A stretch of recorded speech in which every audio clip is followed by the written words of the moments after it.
Generalmente consideramos que la historia es algo del pasado, que se lee en libros que nos cuentan cómo un señor italiano capitaneó 3 carabelas españolas hace varios siglos, o cómo murió casi 1 millón de personas durante la batalla del Somme durante la Primera Guerra Mundial. Viendo la historia como algo lejano, nos cuesta entender que somos parte de ella, que lo que hacemos e hicimos será parte de esos libros que cuentan lo que pasó para que las futuras generaciones sepan a qué atenerse. En tanto, los procesos son, aunque con matices, irremediablemente cíclicos. Hacemos historia cuando vamos a la guerra y cuando votamos, pero también cuando escuchamos música y hasta cuando nos vestimos, en tanto cada una de nuestras costumbres será referencia para generaciones posteriores. Por eso a la humanidad siempre le ha resultado muy difícil analizar la historia reciente, en tanto es parte de ella y la sigue construyendo. Gustavo Signorelle no es historiador. Se recibió como ingeniero en computación en la Universidad de la República y un buen día, inspirado en el trabajo del realizador argentino Néstor Montalbano, quien recopiló parte del pasado argentino a través de los medios audiovisuales, decidió embarcarse en una travesía similar relacionada con nuestro país. Empezó investigando la época que le despertaba más curiosidad, la que lo llevaba a encontrarse consigo mismo cuando la dictadura se quebraba para darle paso a la democracia que no conocía. Visitó la hemeroteca del Palacio Legislativo, un sitio clausurado durante su niñez, para revisar periódicos microfilmados y buscar así la forma de armar la historia desarmada, que en cierto modo era la suya y la de todos quienes no están todavía en los libros de texto. De allí se movió al audiovisual, a la forma en que los medios recogieron lo que estaba pasando, apuntando a lo inmediato, sin pensar en lo que sucedió después ni hacer juicios de ningún tipo. El resumen de cada año, que comienza en 1984, le insume a Gustavo un promedio de 3 meses de trabajo y los podemos ver en el canal de YouTube Pasaron Cosas UI para recordar lo que no pasó hace tanto y así entender por qué hoy somos como somos. Es un placer recibir a Gustavo Signorelle. Yo estaba viendo estaba escuchando la presentación, todo el proceso de esta investigación y de esta recopilación. ¿Cuánto hubo de lúdico para vos en todo esto? Mucho, mucho. No sé qué porcentaje, pero es un poco un juego y por eso también lo sigo haciendo, digamos. Es un hobby y tiene que tener algo de lúdico, algo que me entretenga, porque si se vuelve un trabajo, claro, se acabó. ¿Cuántos años tenés tú, perdón? 42. 42. Claro, no, porque a veces está ese juego de niños, ¿no? A veces uno se queda solo en la casa y se pone a revisar la casa y la vedette generalmente son las fotos. Sí.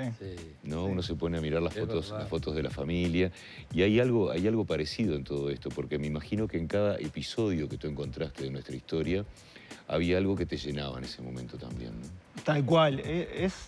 En realidad, más allá de que mi inspiración, como decía la presentación, es Montalbano, que es un canal argentino que hace algo parecido, aunque distinto, me quedó diferente, pero la motivación es esa. También hay una búsqueda personal para reconstruir, rearmar hechos que tenía por ahí aislados en mi cabeza. O que no conocía. O que no conocía, o valorizar, poner en valor ciertos episodios, ciertas figuras, o al revés también. Claro. Entonces también hay mucha de una búsqueda personal que creo que es generacional, entonces también es compartida por un montón de gente, por eso está bueno. Y yo supongo que mucha gente que te conoce debe decir, Gustavo, ¿pusiste tal cosa? Gustavo, ¿investigaste tal otra? Porque debe ser así. Sí, y me ayudan un montón. O sea, si tienen algo obviamente si tienen material, bienvenido, para incluir en el canal, y si tienen recuerdos de algún episodio que yo me puedo estar comiendo o algo que me olvidé, también hay gente que me sugiere en los comentarios del canal, estás haciendo el 91, que es lo que estoy haciendo ahora, acordate de tal cosa, ponete ahí está. Genial, sí. Genial, porque la gente se engancha y me ayuda. Estaba mirando en el tape que estábamos hablando prácticamente de fútbol, de política y de música. De arte también. Sí. El fútbol de pronto no tanto, pero la vuelta a la democracia reavivó la actividad política aquí en nuestro país. Y también las artes, porque Claro. Los artistas son los primeros en ser... Los políticos y los artistas son los primeros en ser censurados en una dictadura, ¿no? Sí, de hecho, la parte musical es bien importante en los videos. Trato de rescatar la música de ese año, uruguaya, o, en su efecto, artistas internacionales que venían pero actuaban en Uruguay, pero la mayor parte es uruguaya. Hay mucho de canto popular en la salida de la dictadura. Hay mucho de la movida de rock, también eso es un interés personal mío, porque me gusta, de la movida de rock de los 80. Y ya que estoy empezando en los 90, empieza la movida tropical, ¿no? Claro. Sonora Palacio, Caribe Conca, etc. Entonces, sí, hay política, hay música. Trato de cubrir, es una historia que trato de cubrir todo lo que puedo. Fútbol, carnaval, arte, sí, política, sí. Esa es la idea. Vamos a hacer un salpicado de todo. Hoy estábamos hablando justamente antes, al principio del programa, llamémoslo, entre comillas, destape que hubo, como decía Cairo, del 85, del 80, claro. La avenida, la vuelta a la democracia y todos los grupos que surgieron de ahí. Y vos recién dijiste artistas que venían acá. Hubieron cantidad de artistas que no podían trabajar en Argentina, que venían y hacían las obras acá. Sí. El tema es ahí el material. Claro. Siempre estoy supeditado al material con el que cuento. Hay cosas que a mí me gustaría poner que no consigo. Por ejemplo. Por ejemplo, la otra vez me decían, voy a llevarlo a algo político, pero sirve para todo. Sí. El 1 de marzo del 85, en la asunción de Sanguinetti, era muy importante porque asumió un presidente democrático, no está tan valorizada como la asunción del Parlamento, 15 días antes, el 15 de febrero del 85. Y yo explicaba, pero es que no conseguí más. No conseguí más de eso. Usted, Cairo y Gustavo, ¿ustedes se acuerdan en el Parque Valle, cuando hablaba el famoso discurso que se hizo, o sea, la multitud que el Río de Libertad. El Río de Libertad. Claro. Eso está cubierto, porque ¿qué pasa? Yo me tomo esta licencia, mira, me paro en un año, pongamos 84. Puedo ir siempre para atrás.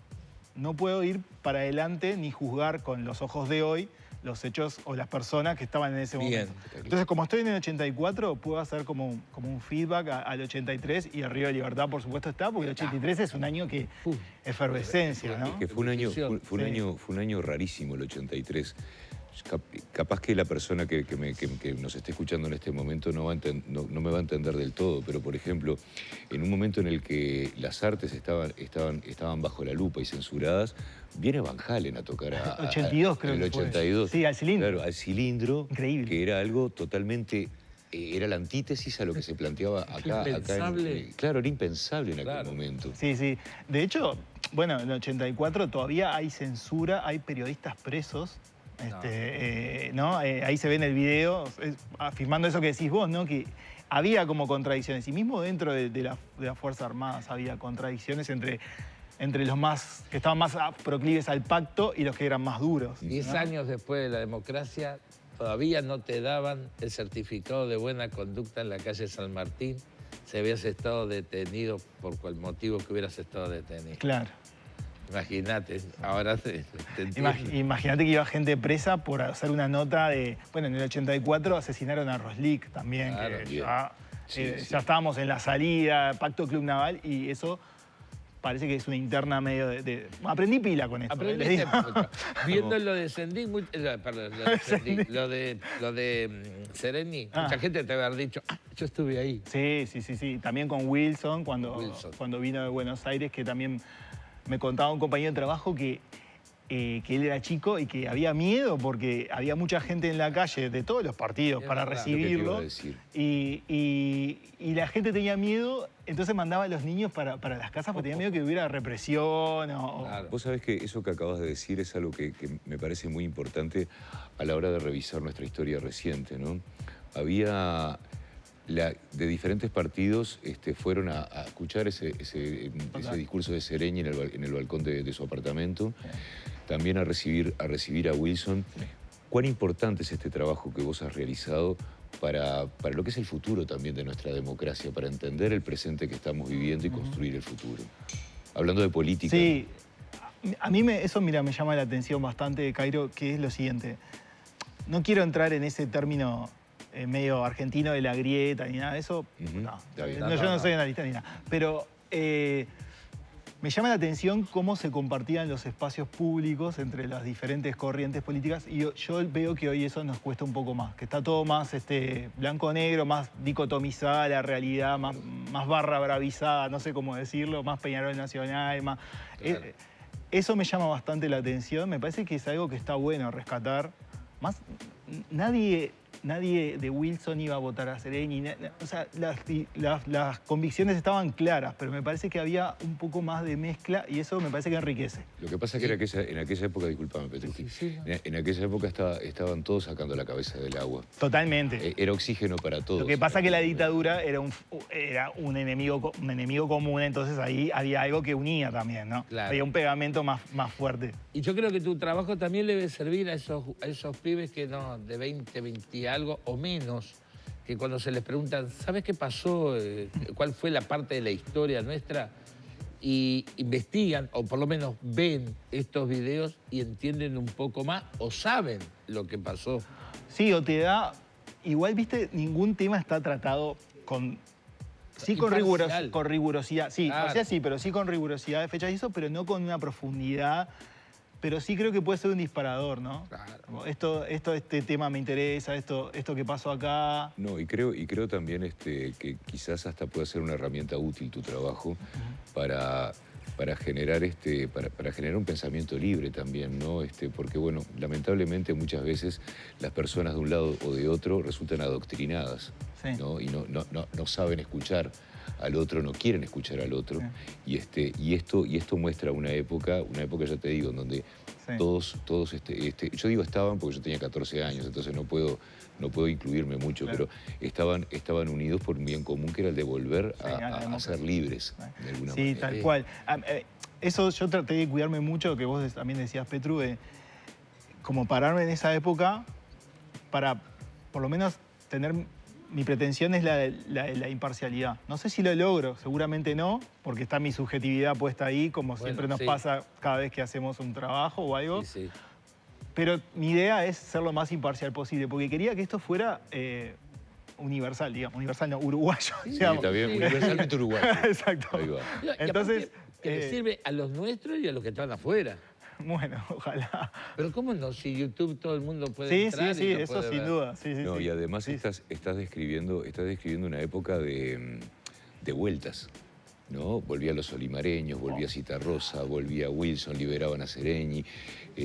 Fue un año...